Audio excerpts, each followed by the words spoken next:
So today I'm just going to go through a couple comments that I've received, answering some questions. I haven't done this in months, so just bear with me. I'm going to try to get to as many as possible. Try to ignore the background noise. I got a lot going on over here. But anywho, so someone asked me, would you use the same approach contacting the listing agent when trying to market residential sales on Facebook and other platforms? If you were, I guess you're referring to whenever I post a rental on Facebook Marketplace and then I turn around and ask for permission from the listing agent. I would always ask permission just to cover yourself, but I know a couple people that do not do that. But I think ethically you need to ask for permission because you don't know what the listing agreement says between that listing agent and that client. So you just want to make sure that you're not breaching any contracts. So to make sure you cover yourself, always ask for permission to post a listing that is not yours when you're doing Marketplace or any other platforms. So that's that. That question came from Timothy Oluwayuni. All right, so the next question is, and I'm just reading this off of my phone, nothing formal.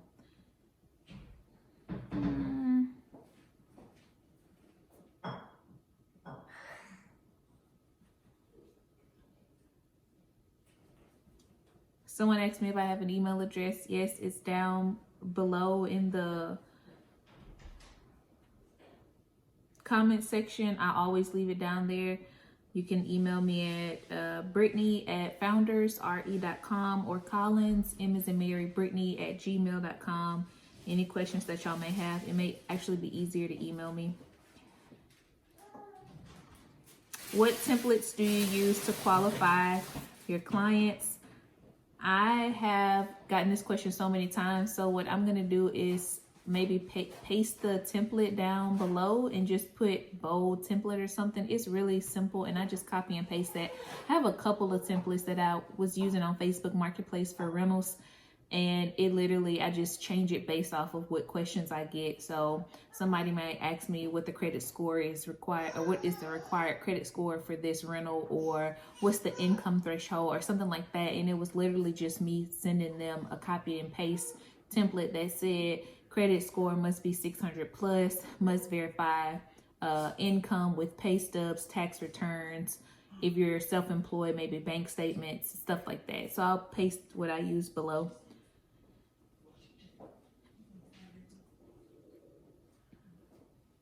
Somebody says, I'm an attorney and I work a full-time 8 to 5. Is it still possible for me to do real estate? For example, could I do it on the weekends? This is Elena Khan. I might be butchering your name, sorry. Yes, it is still possible. Even if you work at 8 to 5, you just kind of have to work out your business to where you are maybe doing showings outside of that window. And I know with daylight savings, it gets darker or something like that. It gets darker sooner. So you would just need to work it out, but you could definitely do it on the weekends. But you have to keep in mind that I'm not sure what market you're in, but whenever the market is real volatile and like super fast, you don't always have a weekend. Like I know here in Dallas, I could show a client something on a Monday, or it could hit the market on a Monday and then it's under contract that day, if not the next day. So within 24 hours, that same property is under contract. So you have to be fast. You can't say, oh, I'm going to put this off to the weekend. So depending on how your market is, where you are, but it's definitely possible to have a full-time job and do real estate. I still have my job where I work nights 4 times a week at the in the emergency room. I'm just on maternity leave now, so it kind of worked out that way. But I'll be going back to work in January, and I'll still have my 7P to 7A shift, and then I'll still do real estate as well. So you just have to make it work. If you want to do it, you'll make it work. You'll fit it into your schedule. Maybe on the weekends you could focus on open houses, hosting the open houses for other people, and then you can build your clientele that way and work it out that way. Hope that works. Let's see. If you don't mind, can you please send the template? I'll make sure to paste it below again. I just started, this is from Cherry Visions or Cherry with Visions. I just started my online real estate courses at Aceable Agent. I love it so far since they're really entertaining. This isn't a question, just a comment. So thank you for commenting and sharing your feedback.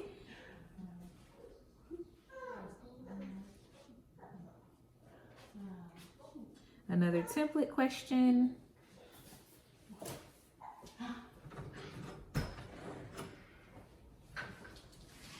This one is from Nestle. It's just a comment. OMG, thank you for sharing your experience. I joined another brokerage. I'm not going to say the name, but another brokerage, and I was excited, but now I'm a little doubtful. Just getting to know the people. I keep hearing about EXP, and I'm very hesitant, but now I feel like I might have picked the wrong brokerage. EXP is a great brokerage. I'm going to always say do your research before you sign on with any brokerage. Make sure that you know what their vision is, what the splits are, and make sure that your vision aligns with theirs. So if you're looking to do this full time, or you want to really expand, you want to make sure that they have the opportunity there or the platforms there to help you get to where you need to be in your business, to grow your business, because you always want to be trying to grow and excel and, you know, surpass what you've done already. So just keep that in mind. Thank you for the comment though. Do you have a lot of agents tell you no? No, I don't have agents tell me no. I'm assuming that you're referring to when I ask them for permission to post their listing. I have had agents tell me no, and it could be because the listing agreement says that they can't post on different platforms, or it could be simply that they're not familiar with that, or they've never had an agent ask them and they say no, which is totally fine. There's so many listings out there. You could literally get told no 200 times and still have 1,000 more listings tell you yeah. So don't let a no stop you from asking. And that too can be a simple copy and paste email. Hey, hello, I am Brittany with eXp Realty. I noticed your listing on such and such. Is it okay if I post it on Facebook Marketplace if that's where you're planning to post? Nothing too wordy or, you know, get straight to the point. It's a yes or no. And then this one is from Maribel. Hey guys, quick question. On the national exam, are there more scenarios than defined key terms? I'm trying to think. I think both the national and the state were pretty much straight to the point. I don't remember too many scenario-based questions. There were a few, but for the most part, it'll be things that you've seen on your, or should have seen in your test prep, and it'll be, I mean, 2 will stick out to you for sure, and you can eliminate 2. That's what I always say. Eliminate 2, and then you have a 50-50 chance of getting it right. So just keep that in mind. This one is from, excuse me, Melanie. Hi, Brittany. Would you share with us a video of what it is exactly you post on Facebook Marketplace to draw renters to leasing agent business? I'm a new agent, and I have no idea what to post to attract them.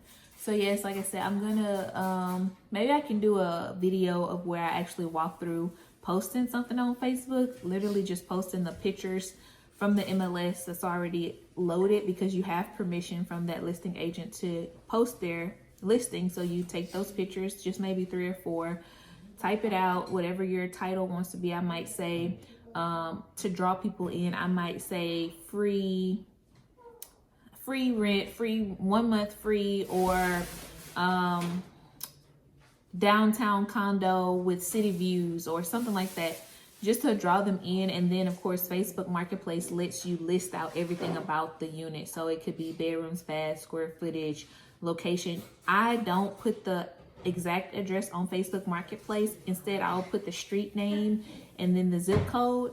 I know they were trying to like get me not to do that at one point, so it may have updated so you can't do that. But for the most part, I've never put an address on Facebook Marketplace, just because you want those people to come and find you or contact you. You don't want them going out by themselves, because that defeats the purpose of putting it on Facebook Marketplace.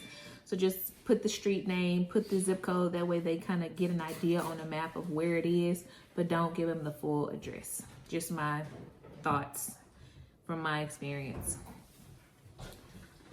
And another thing with the template, so when you copying and pasting this template to people, you don't have to keep following up and following up and following up. I know follow up is where you get your business, but somebody that's serious about wanting to do a rental or anything with you, they're going to be following up with you too. It's going to be a two-way street. You don't have to keep following up and chasing them. It's so much business out there. Don't focus in on one person that responds to you here and there, whereas you can focus on somebody that's serious. Another thing you can do, you can always send them a videos, because I know on Marketplace some people may be skeptical that you're not a real person. So if you want to send them a, hello, my name is Brittany, I'm actually with eXp, I saw you were interested in this rental, hey, can I get your contact information? You can do stuff like that too to draw people in. Just some ideas. What tools do you use to qualify them? How do you check them out without spending much money? Literally just the template. I don't have to spend any money to vet somebody through a template. When I got my business, I guess, started picking up with the rentals, what I would do was, before I even showed you a property, I would have you send your ID, copy of your check stubs, just to make sure that you were serious, because there's a lot of looky-loos out there, and somebody that's serious is going to do exactly what you ask them to do. Hey, I need you a copy of your ID. You want to make sure they're real, just like they want to make sure you're real. So send me a copy of your ID, send me your last 3 check stubs. Somebody that won't do that probably isn't as serious as they're making it out to be, and that's somebody that's going to waste your time. You choose how to handle that moving forward. Personally, you don't send it to me, I can't show you the property. That was my rule of thumb. And it got me some pretty good, solid leads from Facebook Marketplace for free. Let's see. More template questions. I can relate. I run 2 businesses, real estate included, and work full time. Let's do this. Yes, Kathleen. Let's do it. Let's kill it. Then this one has a couple questions in it. I would like to know how you discuss and contract commission split or payments with the homeowners or listing agent. So here in Dallas, I think I'm getting this right. So if it's a listing agent,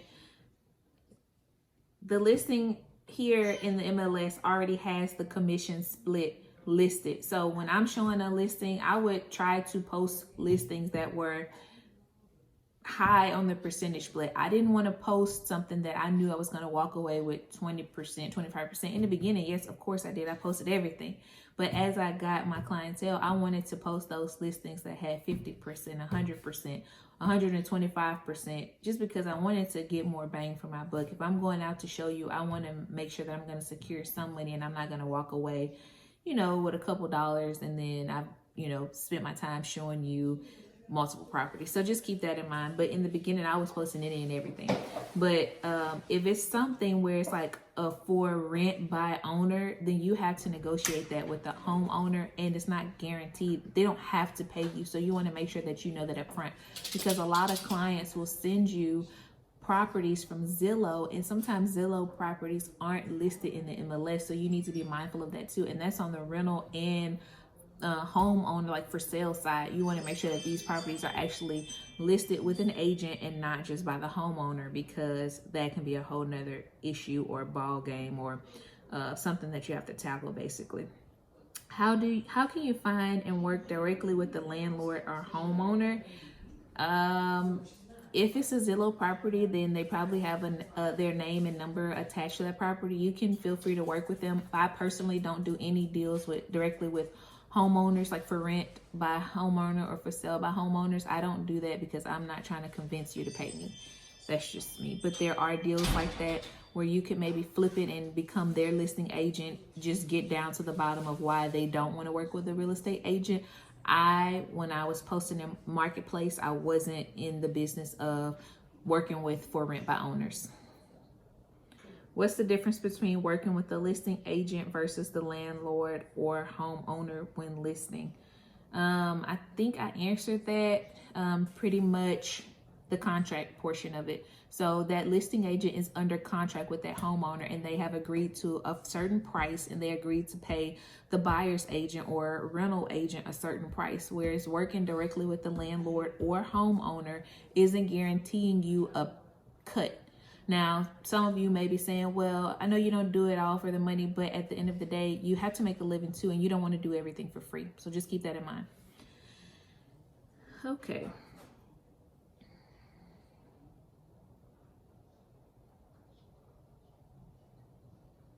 And I think that is the bulk of the questions for now. Let's see. I didn't go back too far. I think I went back to October or September, maybe. So like I said, I am here to answer questions. I want to keep it as honest with you guys as possible. So if y'all have questions, comments, want to know more information, just comment below. I am also on Instagram. I think I'm on Instagram and Facebook a little bit more than I'm on YouTube, but I'm getting back into the groove kind of sort of being here. So if y'all want to follow me on Instagram, my name is the Brittany Collins, TheBrittany Collins. I'll put it down below. And on Facebook, it's Brittany Collins as well. Y'all can find some tips and tricks there. And thank y'all for watching. As always, make sure you subscribe if you haven't already done so. Make sure that you click the like button and tell a friend. Ask me some questions so I can give y'all some more information. I will give y'all a glimpse of what has been going on in the past. I think 4 months ago, this is my last video. Like I said, a lot has happened then. We're in November. We're coming up on the end of the year. I have been crushing the goals and I just want to share it with y'all. So I'm looking forward to making some more content to just walk y'all through what's been going on. So again, thank y'all and I'll see y'all soon.